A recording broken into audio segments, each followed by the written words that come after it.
तो भाई Cambodia border पे वही हो रहा है जो हर इंडियन के साथ होता है।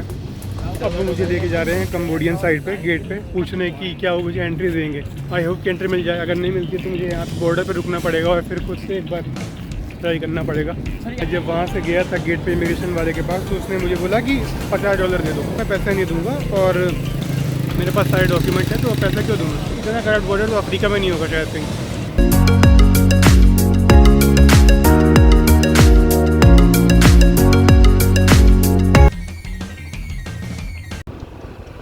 गुड मॉर्निंग और स्वागत है आपका एक नए व्लॉग में। मेरे पीछे देख के आपको लग रहा होगा कि रात हो गई है, बट सुबह के 4 बज रहे हैं। जा रहा हूँ कंबोडिया। तो अभी मैं हूँ हो ची मिन्ह में और हो ची मिन्ह के बस स्टॉप से जा रहा हूँ कंबोडिया की बस पकड़ने। तो 4:30 बजे की बस है। रोड से बॉर्डर क्रॉस कर रहे हैं बस से। ये बस मैंने बुक की थी $28 में, और इस बस में बैठने के बाद मुझे रियलाइज़ हुआ कि ये बस स्लीपर नहीं सेमी स्लीपर थी। बट अनफॉर्चुनेटली जैसे हमें इंडिया में बस मिलती है वैसी बस आपको वियतनाम और कंबोडिया में नहीं मिलेगी। तो ऐसी सेमी स्लीपर बस मिलेगी। और जैसा कि आप देख सकते हो, इसकी सीट जैसे हमारे कार की सीट रिक्लाइन हो जाती है वैसी रहती है। तो बेसिकली आपको सोना हो अगर और आपके पास थोड़ा सा ज़्यादा सामान हो तो दिक्कत होती है। तो मुझे अपना जो लैपटॉप बैग था वो पैरों में रखना पड़ा और पूरे पैर फैला नहीं पाए मैं इस वजह से। तो वो एक प्रॉब्लम थी। और सेकेंडली मुझे ड्राइवर्स ने बता दिया था कि इंडियंस को बॉर्डर क्रॉसिंग में दिक्कत होती है, और इसीलिए मैंने सुबह 4:30 बजे की बस बुक की। क्योंकि बाकी जो बस थी उसके बाद उनमें जो टाइमिंग था वो 9 घंटे 10 घंटे 11 घंटे था, बट इस बस का टोटल जर्नी टाइम था 7.5 घंटे। सो मैंने ये सोचा था कि अगर कितना भी लेट होगा तो मैं 1-2 बजे तक तो कंबोडिया पहुँच ही जाऊँगा।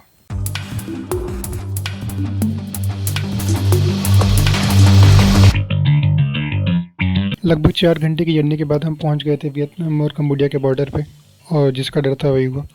हम सब जब बॉर्डर चेक पॉइंट पे पहुंचे तो जो लोकल थे वियतनाम के उनको तो जाने दिया गया, पर मुझे और जो बाकी फॉरेनर्स थे उन्हें रोक लिया गया। और उसके बाद जो हुआ वो आप खुद ही देख लो।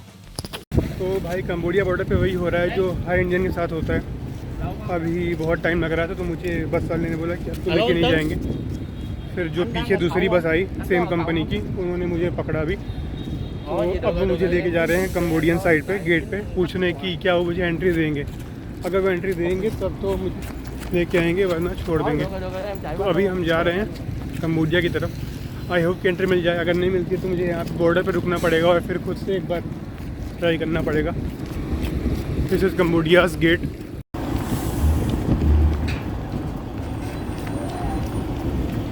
दौड़ा दिया भाई ने सुबह सुबह। भाई बहुत ज़्यादा दिमाग ख़राब हो चुका है अभी। और मैं जब वहाँ से गया था गेट पे इमिग्रेशन वाले के पास, तो उसने मुझे बोला कि $50 दे दो। मतलब सीधे सीधे ब्राइब, क्योंकि मेरे पास सारे डॉक्यूमेंट हैं, मेरे पास वीज़ा है। फिर जो मेरा बस वाला था दूसरा वो आया और उसने बोला कि 30 कर दो। तो मैंने बोला कि मैं पैसा नहीं दूँगा और मेरे पास सारे डॉक्यूमेंट हैं, तो पैसा क्यों दूँगा। तो फिर उसने बोला, आप मुझे समझाया कि आप यहाँ पे रुकोगे 3-4 घंटे, फिर एक और बस लोगे तो वो ऑलमोस्ट उतना ही पड़ेगा। तो फिर लास्ट में $25 मैंने दिए, तब मुझे जाके किस तरह एंट्री मिली। तो भाई मतलब इतना करप्ट बॉर्डर तो अफ्रीका में नहीं होगा शायद कहीं, जितना करप्शन है यहाँ पे, हद से ज़्यादा करप्शन है। तो अभी हम लोग रुके हैं, वहाँ से आगे ही आके जो जिसकी बस है उसी कंपनी का एक रेस्ट हाउस टाइप है। तो यहाँ पे ब्रेकफास्ट वगैरह फ्री है, बट प्रॉब्लम ये है कि यहाँ पे सिर्फ नॉनवेज मिलता है, चिकन और बीफ और साथ में चावल। तो मैं अभी नहीं खा रहा हूँ, मैं कुछ लेके आया था अपने साथ खाना वियतनाम से ही, तो वही खा रहा हूँ। मैंने अभी सिम ली है यहाँ पे $5 रुपये। तो यहाँ पे डॉलर ही चल रहा है, कन्वर्ट मत कराना, कोई ज़रूरत नहीं है। मतलब कंबोडिया के पास सिर्फ एक जरिया है कमाने का, वो है टूरिज़म, और उसमें इतना ज़्यादा करप्शन है तो आई डाउट कि कभी वियतनाम जैसा बन पाएगा। तो भाई करो करप्शन, नहीं जाए। और जितने भी इंडियन ब्लॉगर्स आए हैं यहाँ पे वो बिल्कुल सही बोल रहे हैं भाई, इतना ज़्यादा करप्ट बॉर्डर है।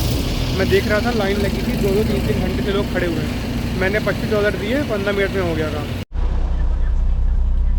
तो मैंने हो ची मिन्ह में एक सैलेड लिया था और ये मिनी क्रोज़ॉन लिए थे। तो भाई सैलेड तो पूरा बह चुका है, मैं देख रहा हूँ। बैग में टांग के मैं घूम रहा था तो पूरा बह गया है, वो ख़राब हो गया। और क्योंकि क्रोज़ॉन दूसरे पन्नी में थे तो बचे हुए हैं, तो यही खा के काम चला रहा हूँ अभी। मेरा टारगेट था $100 का 2 दिन का, तो मैं $100 में ही काम चलाने वाला हूँ कंबोडिया में। $5 की मैंने सिम ले ली है ऑलरेडी, और वो $25 जो घूस के दिए हैं वो तो मैं काउंट नहीं कर रहा हूँ। तो क्योंकि मैं एक्स्ट्रा $50 लेके चल रहा था, मुझे पता था कुछ ना कुछ होगा। दिन यहाँ नोम फेन में और एक दिन सीएम रैप में इंक्लूडिंग अंकोर वाट का टूर, इतना करने वाला हूँ और लेट्स सी कितना सफल होता हूँ मैं। तो अभी सब नाश्ता वाश्ता हो गया है और पहली बस छूटने का फ़ायदा ये हुआ है कि मुझे बिल्कुल खाली बस मिल गई, तो बिल्कुल पीछे आ गया हूँ मैं और बैग रखने की जगह है। देखो आधे घंटे लेट होंगे, 11:30 बजे पहुँचने का टाइम था, तो 12 साढ़े 12 बजे पहुँचेंगे। मैंने ऑफलाइन मैप डाउनलोड कर लिया है, सिम ले लिए और अब 4 घंटे की नींद, उसके बाद पहुँचते हैं और आपको दिखाते हैं नोम फेन। वैसे मेरा ज़्यादा मन नहीं है बाहर जाने का क्योंकि दिमाग ख़राब हो गया है पूरा। इतना ब्राइब कौन लेता है भाई, मतलब $25 रुपये मतलब होते हैं 2000 से भी ज़्यादा रुपए, जबकि वीज़ा फ़ी ले रहे हुआ 2200-2300 रुपये। उसके बाद भी जैसे वियतनाम में 2GM इसलिए बढ़ रहा है क्योंकि मैं गया, मैंने अपना वीज़ा दिखाया, पासपोर्ट दिखाया, स्टैम्प करके बाहर आ गया, मुश्किल से 1 मिनट लगा, 1 मिनट भी नहीं लगा। और यहाँ पे हम 1 घंटे खड़े रहे, इस बॉर्डर से वहाँ पे गए, पहले वियतनाम साइड में वेरिफिकेशन करवाया, फिर कम्बोडियन साइड में गए, वहाँ से वापस वियतनाम साइड आए, सारा पैदल। मतलब भाई क्या ही बोलूँ मैं, ये समझ लो कि इतने सारे इंडियन यूट्यूबर आए हैं, किसी ने अच्छा नहीं बोला यहाँ पे, किसी ने भी अच्छा नहीं बोला नोम फेन के बारे में। तो देख लो, और अगर आप बैंकॉक जा रहे हो या थाईलैंड जा रहे हो यहाँ से ये बॉर्डर क्रॉस करके, तब तो भाई मतलब इससे डबल करप्शन मिलेगा। तो इसीलिए मैंने फ़्लाइट करवाई थी सीएम रैप से बैंकॉक की, क्योंकि मुझे पता था ये होने वाला है। लेट्स सी अब आगे क्या होता है।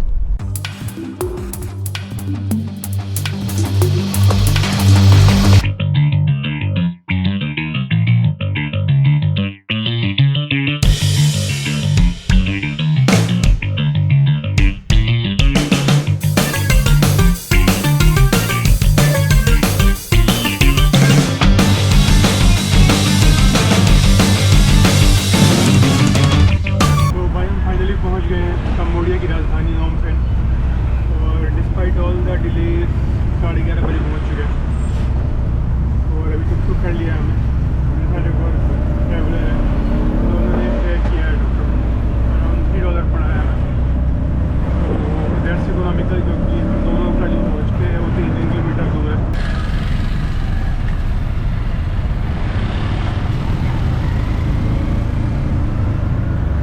बस से उतर रहा था तभी मेरे को ड्राइवर ने बोल दिया था कि अपने फ़ोन के साथ केयरफुल रहना है, यहाँ पे बाहर लेके मत घूमना। वाह, लुक एट दिस टेम्पल। तो ड्राइवर ने मुझे बोला था कि अपना फ़ोन और कैमरा से बाहर निकाल के मत घूमना, तो इसलिए भी ज़्यादा मैं ऑटो से बाहर निकाल के वीडियो नहीं बना रहा हूँ। आप भी अगर आ रहे हो तो केयरफुल रहो, क्योंकि कम्बोडिया में गरीबी भी है और इनकी जो करेंसी है बहुत ज़्यादा इन्फ्लेटेड है, मतलब 150-200%।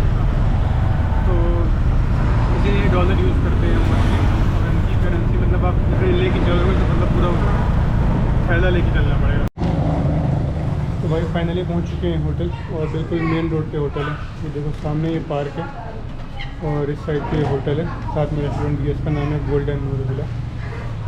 तो अभी जाता हूँ मैं, फ्रेश होता हूँ और फिर थोड़ा काम करके आपको दिखाता हूँ नोम फेन।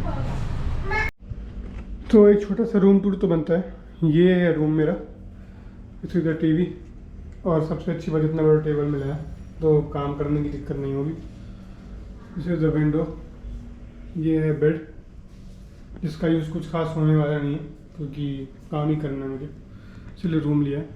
फिर ये है केसी, एक बाबा आदम के ज़माने की अलमारी देख सकते हो, और एक वॉशरूम है जिसका भाई शावर पता नहीं कौन से ज़माने का है। बाहर से अच्छा लग रहा था मुझे, पर ये 1000 रुपये लाइक रूम नहीं है। अगर मुझे पहले से पता होता इस तरह का है तो मैं नहीं देता। बट एनीवेज अभी इसको इग्नोर करते हैं, जो हो गया है हो गया है। मुझे काम करना है 3-4 घंटे अभी, ताकि मैं आगे जब कल जाऊँ, क्योंकि वीकेंड आने वाला है, तो बहुत सारा काम रैप अप करना है अभी, तो वो करता हूँ। फिर आपसे मिलता हूँ थोड़ी देर में शाम को। तो भाई साहब फाइनली मैं बाहर आ गया हूँ कम्बोडिया में, कम्बोडिया की कैपिटल नोम फेन का आपको एक टूर देने छोटा सा। और ये सिटी बहुत ज़्यादा खूबसूरत है, बहुत ज़्यादा। आप ये देख सकते हो, ये कम्बोडियन पैलेस है, रॉयल पैलेस, उसकी आउटर वॉल है और उसके साथ ही बना हुआ पार्क है। तो यहाँ पे आपको बहुत सारे बौद्ध भिक्षु दिख जाएंगे, फॉरेनर्स दिख जाएंगे, लोकल्स दिख जाएंगे।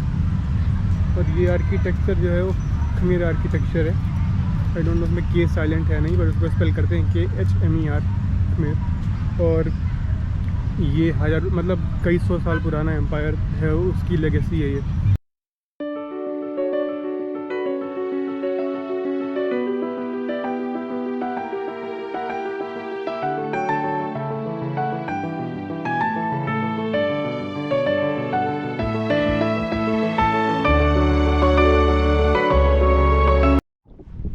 मेरे पीछे जो आप देख रहे हो ये है यहाँ के रॉयल पैलेस की एक दीवार, और ये है उस खमेर एम्पायर की निशानी। इसका स्थापना हुई थी 802 में। तो जो पहले राजा थे जिन्होंने खमेर वंश की स्थापना की, उनका नाम था जयवर्मन सेकंड। और जयवर्मन सेकंड ने अपने आप को चक्रवर्ती घोषित किया। उन्होंने अश्वमेध यज्ञ करवाया, जैसा कि हिंदू राजा करते थे। तो उस समय 80 से 90% जो कंबोडिया था वो हिंदू राज्य था। और उनकी जो राजधानी थी पहली, मतलब खमेर वंश की, उसका नाम था महेंद्र पर्वत। और ये कोई कहीं सुनी बात नहीं है। कई सालों बाद एक आर्कियोलॉजिकल एक्सपीडिशन हुआ, तो उसमें उसको अनर्थ किया गया और जंगल के बीच में वो शहर था। और इसके बाद कई कैपिटल बदले। महेंद्र पर्वत के बाद जो अगला कैपिटल बना वो हरिहराले बना। उसके बाद जो आखिरी कैपिटल था वो बना यशोधरापुर। तो और एक और बात है, यहाँ पे जो भाषा बोली जाती थी, जो खमेर भाषा बोली जाती थी, अभी भी बोली जा रही है। वो 802 में जो स्थापना हुई थी तब से। लेकिन जो यहाँ पे एक संस्कृत भाषा थी, उसको होली लैंग्वेज का दर्जा मिला था। तो आप अभी भी आओगे तो एक तो पहली बात, खमेर भाषा जो बहुत ज़्यादा मिलती है संस्कृत लैंग्वेज से। और संस्कृत की मतलब बहुत सारे इम्प्रिंट्स हैं अभी भी। मतलब संस्कृत आप किसी न किसी फॉर्म में पाओगे कंबोडिया में, उसकी हिस्ट्री में भी और उसके प्रेजेंट में भी। और यहाँ का जो आर्किटेक्चर है, आपको ऐसा आर्किटेक्चर आपको, अगर आप पुराने राजाओं वाली फिल्में देखोगे, जो हिंदुस्तानी फिल्में हैं या फिर सीरियल देखोगे, तो कहीं ना कहीं आपको दिखेगा। और बाद में क्या हुआ कि शास्त्रार्थ होता था, हिंदू जो पंडित होते थे, विद्वान होते थे, और बौद्ध विद्वान। तो शास्त्रार्थ होने के बाद जो ये राज्य था पूरा, वो पूरा राज्य बुद्धिज़्म में कन्वर्ट हो गया। क्योंकि तब ये माना जाता था कि अगर राजा कन्वर्ट हो रहा है तो पूरा राज्य कन्वर्ट होगा। So that's how this became a Buddhism country. और अभी भी 80% से ज़्यादा बुद्धिस्ट है यहाँ पे। उसके अलावा माइनॉरिटी में हिंदूज़ भी हैं। और यहाँ पे जितने भी टेम्पल हैं आपको, तो बेसिकली पहले ये लोग भगवान शिव की पूजा करते थे, शैव लोग थे ये। और उसके बाद धीरे धीरे ये बुद्धिज़्म में कन्वर्ट होते गए। तो लेकिन आध्यात्म कभी छोड़ा नहीं। और अभी ये उसी पैलेस से जुड़ा हुआ पार्क है। तो अभी पिकनिक स्पॉट बन चुका है। यहाँ पे सब आके पिक्चर्स लेते हैं, स्केटिंग करते हैं, एक्सरसाइज करते हैं। तो भाई अभी रोड क्रॉस करके जा रहा हूँ मैं रिवर साइड पे। तो ये एक रिवर साइड ही बहुत पॉपुलर पिकनिक स्पॉट है। शाम को लोग आके यहाँ बैठते हैं, अपना ड्रिंक विंक करते हैं। ड्रिंकिंग मतलब नॉर्मल जूस वगैरह। और अभी क्योंकि बारिश हो रही है हल्की हल्की, तो बहुत सारी भीड़ जमा हुई है उस स्ट्रक्चर के अंदर जो आप देख पा रहे हो। और यहाँ पे ट्रैफिक बिल्कुल वियतनाम जैसा है।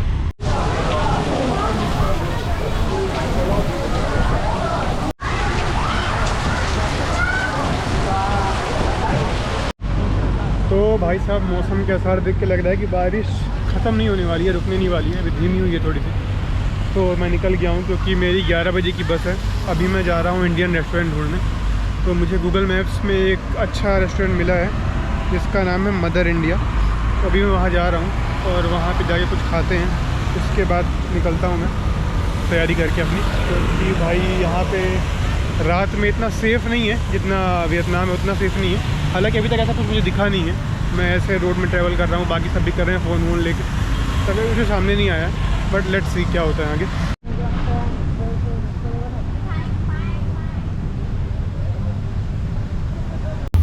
तो भाई नॉम फैन का ब्लॉग यहाँ पे होता है ख़त्म, क्योंकि अभी बारिश हो रही थी तो मैं रिकॉर्ड ज़्यादा कर नहीं पाया और गोप्रो की बैटरी भी डेड हो चुकी है। अभी मैं जा रहा हूँ CM रेप के लिए बस पकड़ने। बस का टाइमिंग है रात में 11 बजे और 10:50 हो चुके हैं। आई होप कि मैं लेट ना हूँ, क्योंकि जो इसमें एक्सपेक्टेड टाइम दिखा रहा है 11:03 दिखा रहा है। तो अगर तब तक बस चली गई तो मुझे अपना स्टे या तो एक्सटेंड करना पड़ेगा या अगली बस का वेट करना पड़ेगा। वीडियो पसंद आया हो तो लाइक कर दो और चैनल सब्सक्राइब कर दो। अब हम मिलते हैं अगले वीडियो में, जो कि होगा CM रेप का।